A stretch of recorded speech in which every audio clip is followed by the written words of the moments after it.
সাহাবীদের ভিতরে এক সাহাবী ছিল যে সূরা ইখলাসকে ভালোবাসতো, সূরা ইখলাসকে খুব পড়তো।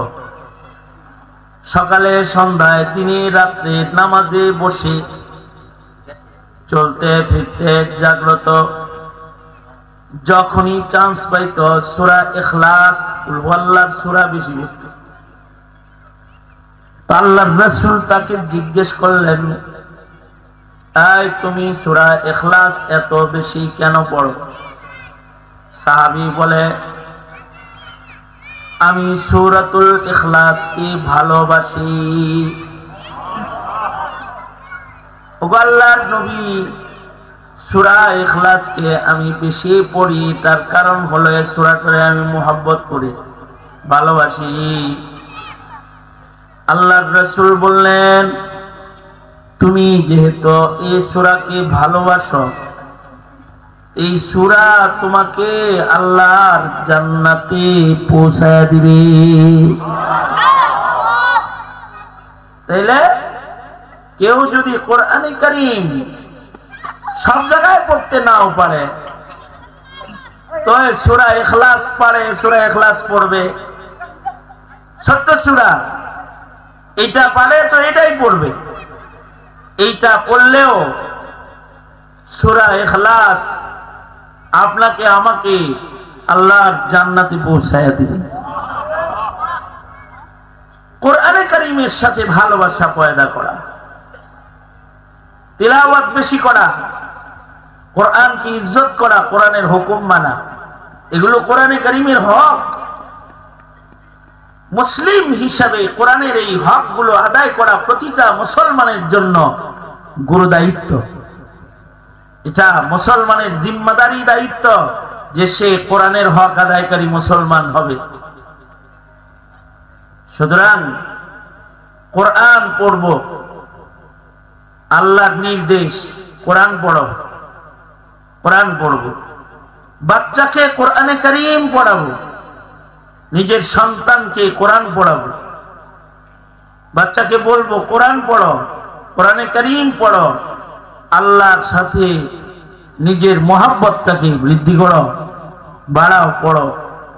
বড় সূরা পড়ো না তো ছোট সূরা পড়ো, সূরা ইখলাস পড়ো, ফালাক নাস পড়ো, ছোট ছোট সূরা এগুলা মুখস্থ করো, এগুলা পড়ো। সকালবেলায় ফজরের পরে 3 বার সূরা ইখলাস পড়ো, মাগরিবের পরে 3 বার সূরা ইখলাস পড়ো। দিনে যখন চান্স পাও বসে বসে সূরা ইখলাস পড়ো। বসে আছো নিরিবিলি, কাজ নাই তো বসে বসে সূরা ইখলাস পড়ো। 3 মিনিট, 3.5 মিনিট কেউ যদি সূরা ইখলাস পড়ে, জান্নাতের ভেতরে আল্লাহ তারে একটা বাড়ি দান করে। আল্লাহর রাসূল বলেছেন, কেউ যদি 3 বার সূরা ইখলাস পড়ে তাকে আল্লাহ তাআলা 1 খতমের সওয়াব দান করে। কেউ যদি 6 বার সূরা ইখলাস পড়ে তাকে 2 খতম কোরআনের সওয়াব দান করে। কেউ যদি 9 বার সূরা ইখলাস পড়ে, কুল হুয়াল্লাহর সূরা যদি 9 বার কেউ পড়ে, তাকে আল্লাহ তাআলা 3 খতম কোরআন পড়ার সওয়াব দান করে। আর কেউ যদি 10 বার একটা না 10 বার সূরা ইখলাস পড়ে, সাথে সাথে মহান আল্লাহ তার জন্য জান্নাতের মধ্যে একটা প্রাসাদ নির্মাণ করে। জান্নাতে প্রাসাদ হবে সূরা ইখলাস 10 বার। টাইম লাগবে কতক্ষণ? 3 মিনিট, 3-3.5 মিনিট। 3-3.5 মিনিটে জান্নাতের ভিতরে প্রাসাদ বাড়ি হয়ে যাইব, সূরা ইখলাস পড়লে হয়ে যাইব। সাহাবী এই কথা শুনি না, নি'মাল ইলাহু ইলাহুনা, নি'মাল ইলাহু ইলাহুনা। সাহাবী কয়, আমার আল্লাহ কত ভালো, অল্প মেহনতে কত দেয় রে, আল্লাহ কত ভালো। নি'মাল ইলাহু ইলাহুনা, নি'মাল ইলাহু ইলাহুনা। সাহাবীরা তো বুঝছে, দাম বুঝছে, আমরা দাম বুঝি নাই, কোরআন তেলাওয়াতের মূল্য বুঝি নাই। আমরা ফেসবুক পড়ি, পত্রিকা পড়ি, নভেল বই পড়ি, উপন্যাস পড়ি, কিন্তু কোরআন পড়ি না। আমরা আমাদের ছেলেরা কোরআন পড়া জানে না, দুঃখ রাখার জায়গা নাই। আমাদের সন্তানরা কোরআন মাজিদ পড়া জানে না। যদি খালি কোরআন পড়া জানতো তাইলে হাকিমুল উম্মত থানভী রহমতুল্লাহ আলাইহি বলেছেন, যারা কোরআনে কারীম পড়া জানবে এরা ফিতনার শিকার হবে না, এদেরকে আল্লাহ তাআলা দুনিয়ার ফিতনার থেকে হেফাজত করবে। কোরআন পড়া জানলে ফেরাকে বাতিলের আক্রমণ থেকে সে রক্ষা পাবে।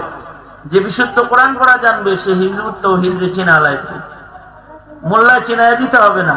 ও কোরআন পড়া জানলেই ওরে চিনালায় দিবে। কোরআন পড়া জানলে আহলে হাদিসকে চিনালায় দিবে। কোরআন পড়া জানলে বিদআতীকে চিনা ফেলায় দিবে।